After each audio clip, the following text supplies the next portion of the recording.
Hey everybody, how's it going? Hope you guys saved some room in your gas tank there and didn't blow it all out, because it's time for you to go one more round with Rob. Here today we're going to be talking about One Fighting Championships Fist of Fury card that they had this past week, and boy did this live up to the name. They had some great fights on this card. A lot of them went to a decision, but they were non-stop action. It was a phenomenal card. And one of the cards that I have enjoyed most recently from them. I think all the fights were very well done, not really one-sided too much.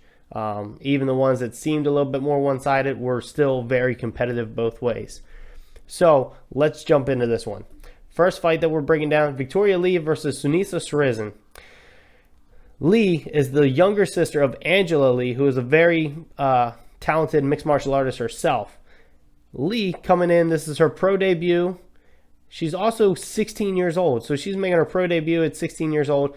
Now, ONE FC is an Asian-based mixed martial arts organization, so you'll probably see more of that on those aspects of it, being a foreign organization.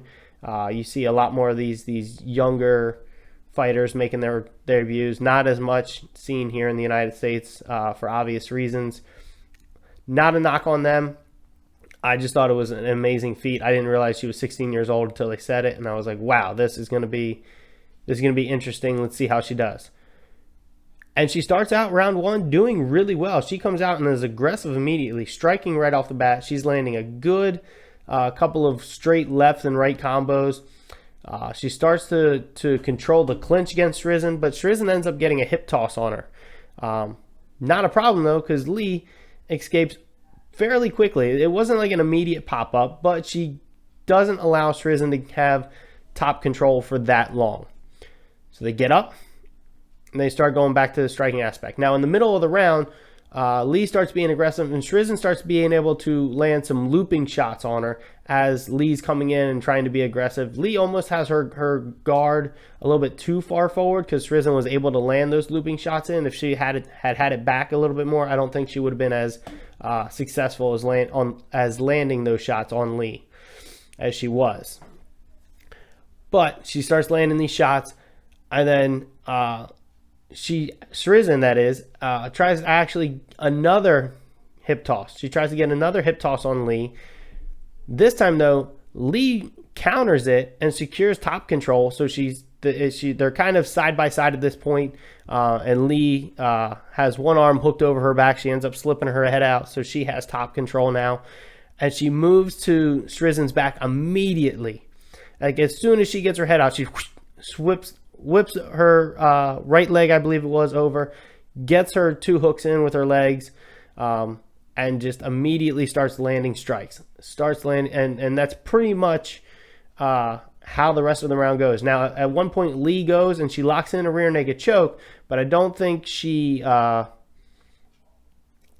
liked how she had it positioned, so she lets it go and says, hey, I'm just going to land, start raining down strikes again, which at one point I thought the ref was going to stop the fight.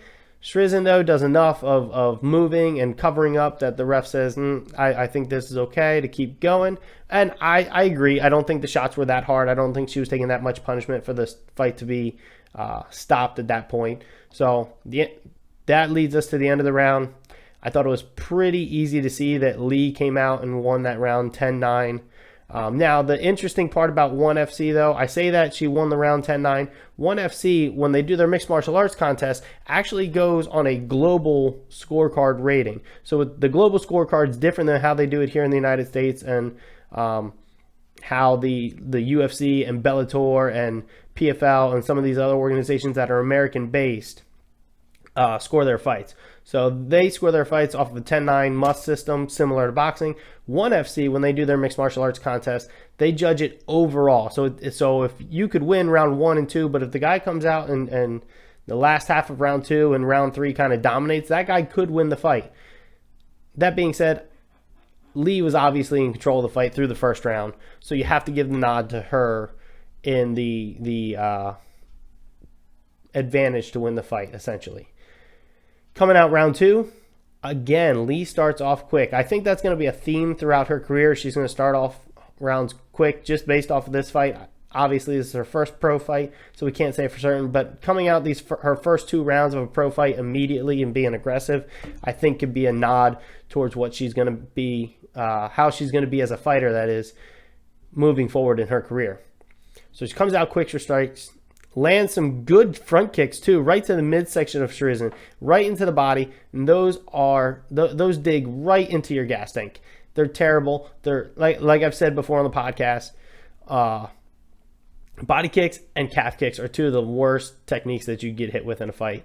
The calf kicks cut your movement down. The body kicks just cut your gas tank down. Makes it super hard to breathe. So she comes out, lands a good couple of front kicks to the midsection, then lands a couple of knees to the midsection. Again, wearing at that gas tank of Shrizin that, may have been worn down already from that last half of the first round and being mounted and having her back hook and trying to defend a rear naked choke, having strikes lean down. That gas tank's probably already starting to lean a little bit towards the empty side. Not a lot, but definitely leaning some. Then Lee gets a leg trip from behind of Shrizin. So they're kind of in a Greco-Roman tie-up. Lee kind of gets behind her, leg trips, immediately again gets back mount. This time she sinks in that rear naked choke immediately. She loves how she has it. Squeezes, Shrizin's forced to tap out, and that is the end of the fight. So Victoria Lee comes in, 16 years old, makes her pro debut, wins by rear naked choke in the second round. Very impressive, especially, like I said, coming in for a 16-year-old. Obviously, her older sister is a very talented fighter, so it's probably something that runs in the family.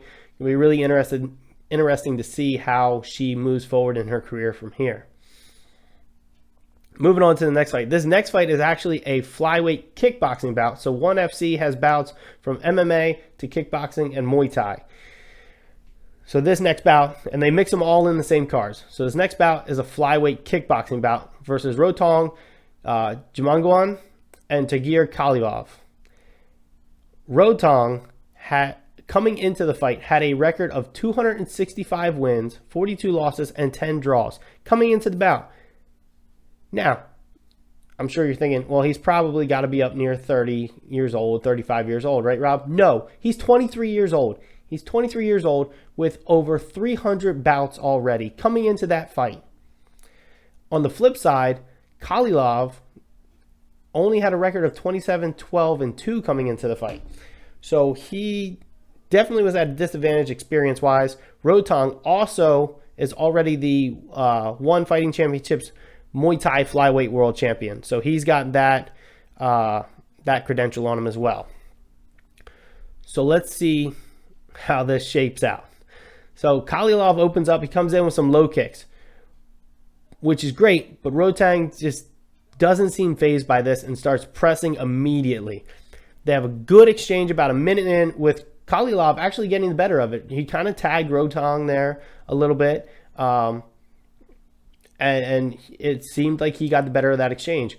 Now, Rotong had twice gotten Kalilov caught on the cage, and he landed some good shots to the body, really digging in there, again, trying to get that gas tank weathered down. And he also targeted the head. He had a good mix of shots going in there when he got Kalilov stuck on the cage.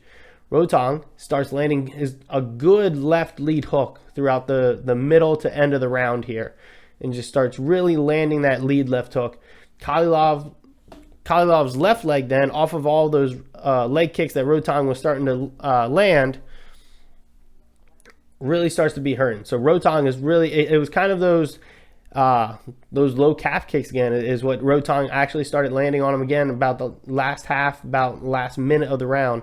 Rotong was starting to land those kicks, was doing really well with it, and it really started to appear to bother Kalilov and his movement and everything like that. The way Kalilov started the round, it looked like he might be able to take it, but Rotong came on strong in the last half of the round. I had to give him the round. Now, also, like I said, the MMA bouts are judged on a global scorecard. ONE FC's kickboxing and Muay Thai bouts are judged on a 10-9 must system, similar to boxing here in the United States. So, Rotong, I gave him the round 10-9. Coming out for round 2, Kalilov begins with a low kick again. But again, Rotong just kind of eats it and starts pressing back immediately. and he's again, that left hook for him, he starts landing it immediately as well. So he's pressing Khalilov back, landing the left hook, and he's really trying to catch Khalilov stuck on the cage. He's really pressing him back to the cage, trying to get him stuck there so that he can land those good body and head shots like he did in the first round. Khalilov, though, is using good speed and volume to kind of keep the fight roughly even, kind of keep up with Rotong's power shots that he's landing. But Rotong is just, his left hook was on fire through these first 2 rounds, and he's landing it to the body, to the head. Then he's starting to land his rear hook to the body and the head. He lands a good lead hook to the body, rear hook to the head combo about halfway through the round there. And then he starts landing that same combo throughout the rest of the round. Khalilov has more volume this round, and he does good to try to keep that volume to even out Rotong's power on him. But Rotong's power shots, I think, are just wearing way too much on Khalilov, and I gave him the round for round 2 as well, again, 10-9. Now, round 3 comes out. Again, I don't think this is any surprise at this point. Khalilov comes out, lead leg kick to start. Rotong says, okay, cool, dude, eats it, lands a lead left body hook immediately after. It was like, I don't know how else to explain it to you guys. Khalilov came out, it was literally like his kick landed, Rotong landed the left hook. It was a really crazy exchange, one of the craziest that I've seen, and it was just 2 techniques. 30 seconds in, Rotong starts pressing again. And again, getting Khalilov stuck up against the cage. And guess what? He starts opening up with shots like he has the first 2 rounds. And he continues with those power hook shots. They are landing hard, and they're landing often for him now. Now, Khalilov does better in this round, in my opinion. But Rotong is landing the shots. And he's landing power shots. Now, the flip side of that is Rotong was also starting to showboat a little bit more in this round. I think he felt Khalilov's power through the first 2 rounds and said, you know what, I don't think this guy can really hang with me.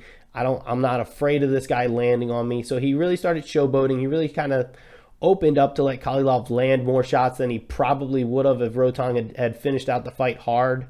But Rotong, when he throws, he's trying to put Khalilov to sleep. And Khalilov just didn't appear to have the power to match Rotong in this fight. I gave Rotong the round 10-9, but I can see how the showboating in that round, and he had some showboating in the first 2 rounds as well, but round 3 it was a lot more obvious than in the first 2 rounds.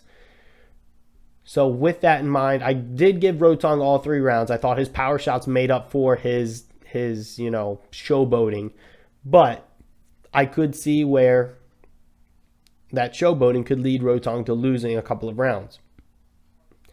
So round 3 ends. In their kickboxing and Muay Thai bouts, non-title contests are 3-minute rounds. So that's the end of the fight.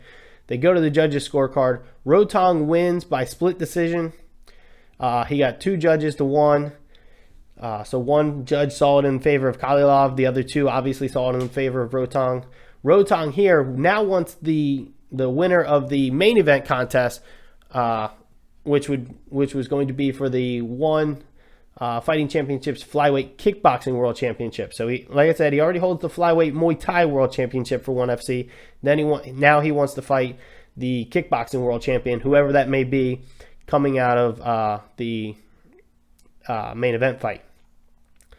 So let's talk about that fight. It is Ilyas Anahachi versus Superlek Kaidmunan. Like I said, this is for the ONE FC Flyweight Kickboxing World Championship. So this fight is going to be 5 3-minute rounds. So it's similar in round duration to a mixed martial arts contest, but in the number of rounds as a mixed martial arts competition. But the round duration is just 3-minute rounds, similar to boxing and kickboxing. So Anahachi starts off. He's bouncing. He's got good movement. Superlek comes out more of a solid stance. Not really bouncing. He's really just kind of holding more of what it would be like a strong stance. Anahachi comes out. He's landing good low kicks. And he actually kicks the legs out from under Superlek at one point, which is coming into round one, really interesting because normally fighters are a lot stronger, a lot more durable in that first round, but actually gets a good kick. And it might have been some of the movement of Superlek that aided into that, of his legs getting kicked out from under him. But nevertheless, he goes down. Superlek gets up and he starts landing some good body kicks, good head kicks. He's really starting to mix up where he's throwing his kicks there. But Hanahachi is coming out and he's landing the better punches of the two. And he's landing them off of the kicks of Superlek. So Superlek's throwing his kicks. Anahachi is coming in and he's throwing the punches off of those kicks. He's kind of using Superlek's lack of movement as he's throwing his kick to move in to be able to throw his punches in there. He's also utilizing good teep kicks, which is the Muay Thai version of what they call front kicks. Teep kicks, front kicks, they're all the same. In this fight, they called them teep kicks, so that's just what I had noted in my head is what they called them. Teep kicks, front kicks, they're all the same. So Anahachi's landing good ones, right to the body. Again, gas tank. That's what he's thinking. I got to dig it out. I got to wear him down. I gave the first round to Anahachi just because he had the better punching, and then those teep kicks I thought really started to kind of wear at Superlek a little bit more than Superlek's kicks were wearing at Anahachi through that first round. Round two comes, Superlek comes out, that is, with a good leg kick. Right to Anahachi's lead leg. Great leg kick. Anahachi opens with good movement again, though. So he takes the leg kick, starts using this movement again, because I don't think he wanted to eat too many of those. Anahachi opens up this round and just in the first minute starts opening up a lot more. So in that first minute, he takes that kick, starts moving around, and then I guess he saw something because he just starts going at Superlek a lot more than he did in the first round. So he's using his punches really well again. Superlek's landing his leg kicks again. They're having great exchanges throughout the round, that is, excuse me. And that's really kind of how the second round went. Anahachi was punching really well. Superlek was landing good leg kicks. Superlek had his punches in there as well, as did Anahachi with his kicks. But those were kind of the two things that kind of stood out. Was Anahachi was really trying to be more of a boxing style with him, so to speak, and Superlek was really just throwing the kicks more. Again, great exchanges throughout the round. I think the punches from Anahachi were enough for me to say he had the advantage over the kicks that Superlek was landing, and it most likely it's just because he was able to land more of the punches than Superlek was able to throw the kicks. So I gave the round 10-9 to Anahachi. Round 3, Anahachi comes out and he's opening with good punches this time. So the last two rounds were kind of, Superlek trying to get those leg kicks going immediately. Anahachi comes out this time and immediately starts opening with some good punches. And that starts backing Superlek up, which is, in the favor of Anahachi. He wants Superlek backing up because the times that Superlek was moving forward, that's when he was landing the best. Anahachi is still moving well throughout this round. He's still light on his feet. He's still, using his movement and his speed, which is great. And he's able to answer Superlek's punches and kicks with those of his own. So he's landing this, he's answering, that is, Superlek's kicks with his kicks. He's answering his Superlek's punches to his own. So they're really having, again, good exchange back and forth. But Superlek's kicks start landing to his leg, and these start becoming very apparent to be having some damage to Anahachi's leg. As you see, some swelling start to come up on Anahachi's lead leg, and even more so on his lead arm, because Superlek was really starting to land kicks to the body and the upper arm area of Anahachi. So obviously landing him to his leg is going to slow down his movement, slow down his ability to evade and get out of the way and stand and throw kicks and all that. Landing him to the arm is super effective as well. You don't get points for it, so to speak, but it's super effective because once that arm starts to get some swelling in it, it starts to get heavier, and then especially that lead arm, it starts to drop. And once that lead arm starts to drop, then it can be head kick galore if you can set it up well enough. So that lead arm starts to get some swelling, and that's the one that Anahachi has been using to block the kicks. Just so happens, Anahachi at the end of this round, not throwing as many punches. That's got to be because of those kicks landing that arm, that swelling get in there, and it's starting to get stiff. It's starting to get more irritating to move. So in my opinion, at the end of that round, I looked at it and I said, I have to give that round to Superlek. I gave it to him 10-9. He was obviously doing more damage at that point than Anahachi was able to. Round 4 comes out. Superlek, no surprise, comes out, says, I'm going to throw a hard kick right at your arm. And that's exactly what he does. And he continues to throw hard kicks right at Anahachi's lead arm. And Anahachi is just, at that point, he's got no choice but to suck it up and eat the kicks to the arm. Otherwise, he's got to drop the arm to make it more comfortable for him. And he's going to take one to the head, and that could possibly knock him out. He doesn't want to lose his title this way. He doesn't want to lose the title at all. So he's got to, at this point, suck it up and keep using it to block, even though it's going to be painful. And that's what he does. And Anahachi this round is trying to keep his distance by using his movement still. His leg is not as bad as his arm in this fight. His leg is a little bit swollen. His arm is a lot worse. You can definitely tell that there's some swelling in there now. It's quite obvious. There's some welts that are starting to come up.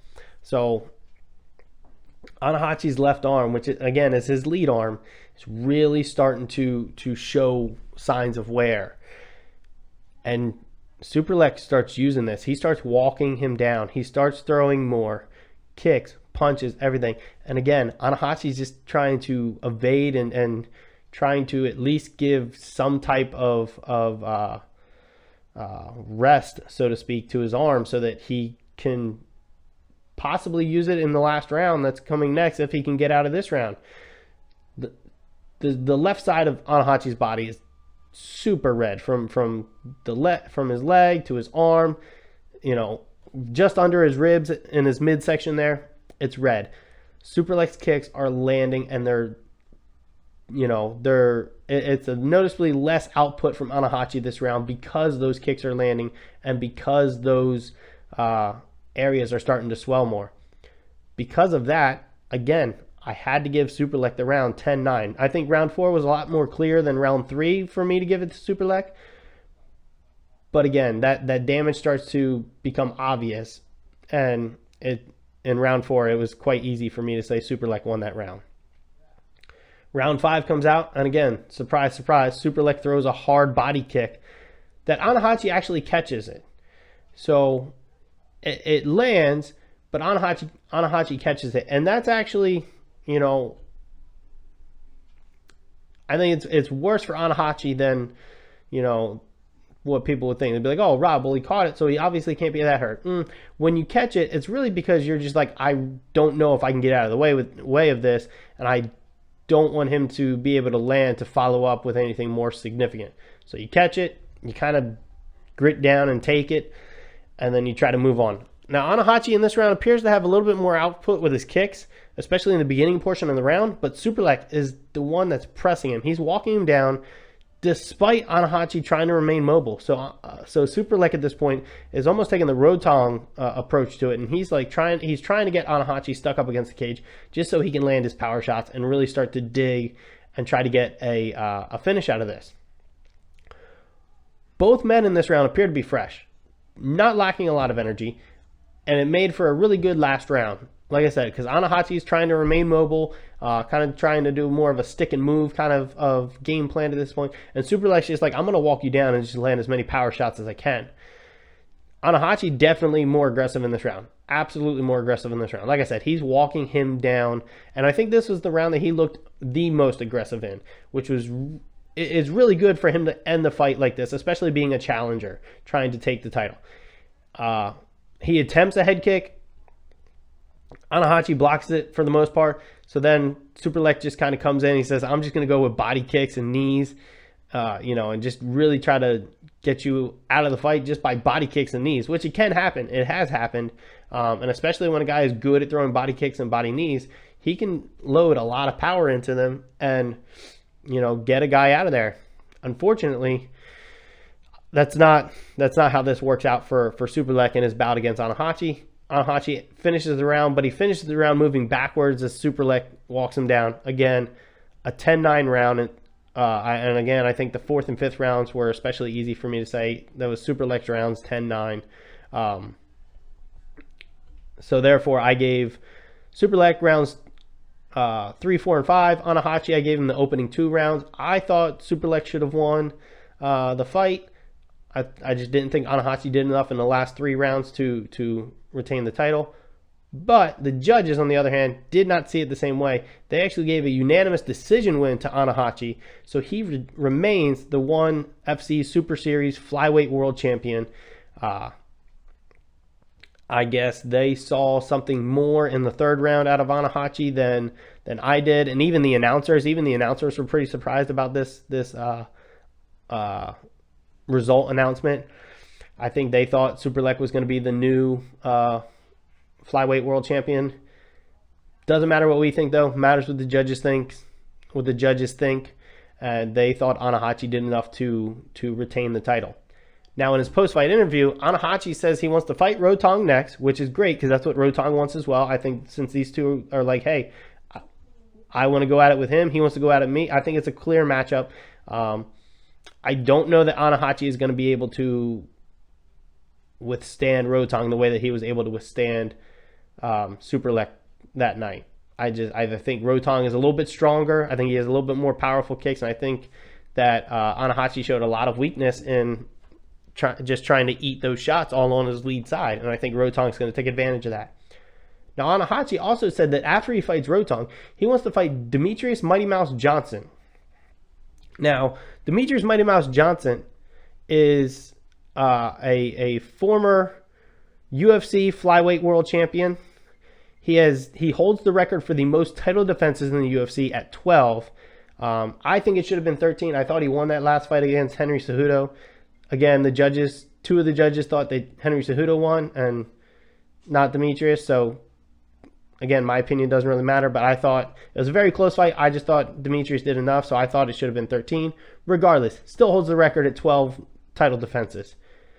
And he's currently the ONE Fighting Championships Flyweight World Grand Prix champion. So he went through a whole tournament, won the World Grand Prix championship, and now now because he won that, he's fighting for the ONE Fighting Championships Flyweight World Championship against now champion Adriano Morales on April 7th. So I think that's a very tall task for Anahashi to say he wants to fight Mighty Mouse after he fights Rotong, especially in an MMA bout. I don't know that that's going to work out well for him. But I guess we'll see. Anahashi is obviously going to go back and rest up and then start training for this fight, presumably against Rotong. And we'll see if he can get another title defense there. Like I said, I didn't think he did enough to retain this night. My opinion, like I said, doesn't really count for anything. It's all what the judges think. But what do you guys think? You think I'm kind of off on this? Do you think based on my breakdown for you guys that I was kind of in the right ballpark? If you guys saw the fight, I want to hear what you guys think about it too. If you guys didn't see the fight, I hope you guys go back and look it up and watch it. Like I said, it was a great fight. Every fight on this card was a great fight. So go back, watch the card. You won't be disappointed. You won't be bored. Definitely great fights on this card. If you guys have any cards that are coming up that you want me to take a look at, drop a comment below, shoot me a message. I'll take a look at the card, and I'll give you guys the breakdown on the fights that I pick out from there. If you guys haven't already as well, I have a Instagram and a Facebook page. Go follow them. I'm posting almost daily on them. I try to get a post out every day. There are some days where I miss one. But normally, every day I'm posting stuff at least one time a day. So go check that out. Follow those pages. And you guys will kind of get some up-to-dates and breaking news kind of thing as I hear about it. And I shoot it straight back out to you guys. But until then, hope you guys stay safe, stay healthy. We'll see you on the next episode. And again, congratulations, guys. You guys just went one more round with Rob. Have a good one. Stay safe.